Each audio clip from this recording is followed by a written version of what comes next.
Hi friends, welcome to ఇటలీలో మీ India అమ్మాయి. మరొక మంచి వీడియోతోనే వచ్చేసానండి. ఎందుకు అంటే ఆల్రెడీ మన ఛానల్లో అయితే 2 వీడియోస్ అయితే చేశాను.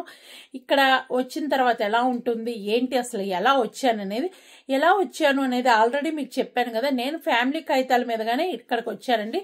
వచ్చింది అయితే గనక ఆగస్ట్ నెలలో వచ్చాను. ఆగస్ట్ నెలలో వస్తే గనక ఇక్కడ వాతావరణం ఇక్కడ ఉండే వాళ్ళకైతే గనక వేడిగా అనిపించేది. అమ్మో ఏంటి ఇంత వేడిగా ఉందని చెప్పి వాళ్ళు అనుకోండి. అంటే నేనేమనుకున్నాను, మనకు వాతావరణం మారిపోయి ఎట్లా వచ్చాము. ఇక్కడ వాతావరణం నాకు ఆ టైంలో అయితే గనక చలిగానే అనిపించిందండి. ఎందుకంటే వచ్చిన కొత్తలో మనకి కొంచెం అడ్జస్ట్ అవడానికి టైం అయితే పడుతుంది. నేను వచ్చినప్పుడైతే ఆగస్ట్ 5వ తారీఖు వచ్చానన్నా కదా. ఆగస్ట్ నెలలో వీళ్ళకి సమ్మర్ హాలిడేస్ కూడా ఉంటాయి. అలాంటప్పుడు నాకైతే చలిగా ఉంది. ఆ విధంగా అయితే నాకు వచ్చిన కొత్తలో అనిపించింది. ఇంకోటి ఏంటి అంటే ఇటలీలో అయితే ఎలా ఉంటుంది అంటే మన ఫారిన్ కంట్రీస్లో ఎక్కడైనా ఉంటుందండి, 2 టైమ్స్ అయితే టైం మారుతూ ఉంటుంది. చలికాలం వచ్చేటప్పటికి 4:30 గంటల తేడా వస్తుంది ఇండియాకి ఇటలీకి. అదే గనక ఎండాకాలం వచ్చేటప్పటికి 3:30 గంటల తేడా ఉంటుందండి. ఈ విధంగా అయితే టైం అనేది మారుతూ ఉంటుంది. ప్రతి 6 నెలలకు ఒకసారి టైం మారుతుంది. ఇంకా లాంగ్వేజ్ విషయానికి వస్తే మీకు ఆల్రెడీ నేను చెప్పాను, స్కూల్కి వెళ్ళి లాంగ్వేజ్ అయితే నేర్చుకున్నాను. కానీ ఇక్కడ స్కూల్లో మన తెలుగు అయితే నేర్పించరండి. ఇటాలియన్ టు ఇంగ్లీష్ ఉంటుంది. మనకి చక్కగా చెప్పడం కూడా ఇటాలియన్లో చెప్తారు. ఒకవేళ మనకి ఇటాలియన్ ఇంగ్లీష్లో చెప్తూ ఉంటారు కదా. ఇంగ్లీష్ అర్థం కానప్పుడు మనకు వస్తువు చూపించి చెప్తూ ఉంటారు. ఆ విధంగా మనకి ఏంటంటే ఒక వస్తువు చూపించగానే మనకి అర్థమైపోయింది, ఈ వస్తువుని ఇలా అంటారా, ఈ వస్తువుని ఇలా అంటారా ఇటాలియన్లో అనేది అర్థమైపోయింది. ఇంకా ఎగ్జామ్స్ కూడా పెడతారండి ఇక్కడైతే కనుక. నేనైతే ఆ ఉనో ఆ దు అని చెప్పి 2 లెవెల్స్ అయితే నేను రాయటం జరిగింది. ఈ విధంగా నేనైతే 2 క్లాసెస్ అయితే అటెండ్ అయ్యి చక్కగా నేర్చుకున్నా. ఎలా ఉంటుంది అంటే నేను స్కూల్కి వెళ్ళి, అంటే ఇప్పుడైతే ఈవినింగ్ టైమింగ్స్ కూడా ఉన్నాయి, అప్పుడు కూడా ఉన్నాయి ఈవినింగ్. కాకపోతే నేను మార్నింగే సెలెక్ట్ చేసుకున్నానండి. మార్నింగ్ ఎలా అంటే 9 కల్లా వెళ్ళిపోతాను. 1 గంట వరకు నేను స్కూల్లో ఉండదని. మధ్యలో అయితే కనుక 20 మినిట్స్ అయితే ఉంటుంది. ఇక్కడ మనకి సార్స్ని అయితే గనక నేమ్ పెట్టే పిలవాలండి. అప్పుడు నాకైతే ఇప్పటికి కూడా నేమ్ అనేది బాగా గుర్తుంది. లూకా అండి మా సార్ పేరు అయితే.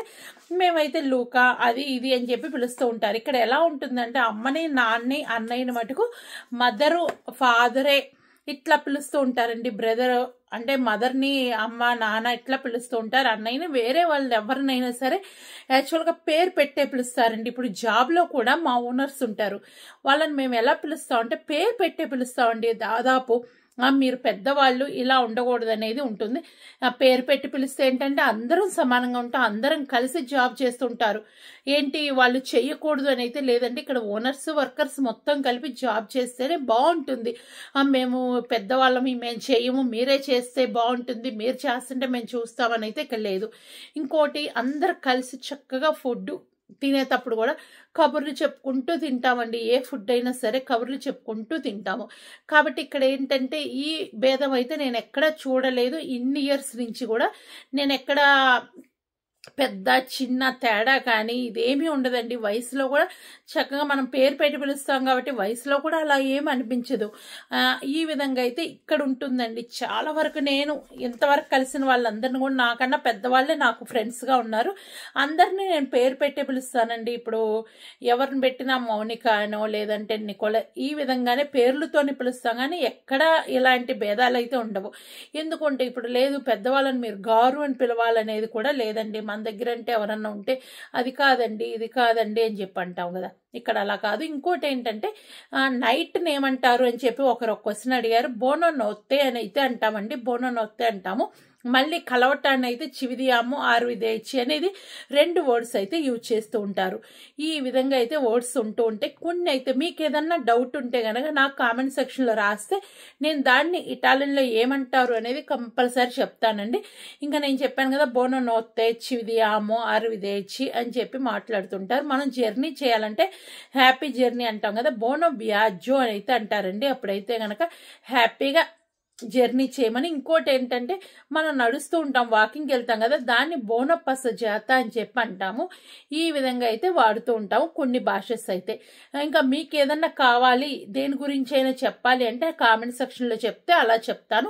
ఇప్పుడైతే కొన్ని వర్డ్స్ అయితే నేను చెప్పాను. రెసిపీస్ కూడా చూస్తూ ఉండండి. రెసిపీస్లో కూడా ఇటాలియన్ వర్డ్ అనేది యూజ్ చేస్తున్నా కాబట్టి అక్కడ కూడా ఇటాలియన్ మాటలు అయితే వస్తాయి. మీకు ఈ వీడియో అర్థమైంది అని అయితే అనుకుంటున్నాను. మీకు ఈ వీడియో నచ్చితే లైక్ చేయండి, షేర్ చేయండి, కామెంట్ చేయండి. మరొక మంచి వీడియోతో మీ ముందుకు వస్తాను. అప్పటిదా నవ్వుతూ హ్యాపీగా ఉండండి. మీకు దేని గురించి అయినా సరే వీడియో రావాలి అంటే గనక పలానా దాని గురించి చెప్పండి, ఇటాలియన్లో ఏమంటారు అని అడిగితే గనక కంపల్సరీ కామెంట్ చేస్తే నేను చేస్తాను. ఓకేనా? మరొక మంచి వీడియోతో వస్తాను. By by. Thank you.